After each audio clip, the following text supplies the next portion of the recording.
रामराम मंडळी, वारकरी सेवा पंढरपूरमध्ये बनवल्या वारकऱ्यांसाठी चपाती।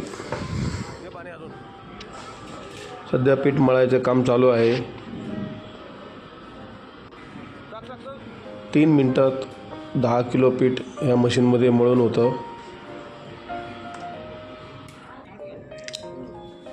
आणि आता गव्हाचे पीठ मळून झालेले आहे आणि चपाती बनवण्याची तयारी चालू झालेली आहे। दिंडीत आलेल्या सर्व वारकरी महिला चपाती बनवत आहेत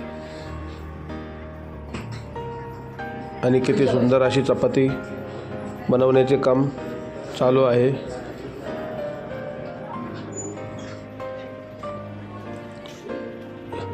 या सर्व विविध खेडेगावातून आलेल्या महिला आहेत।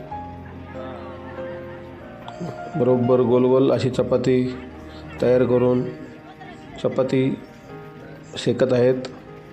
चपाती सुंदर अशी भाजलेली आहे।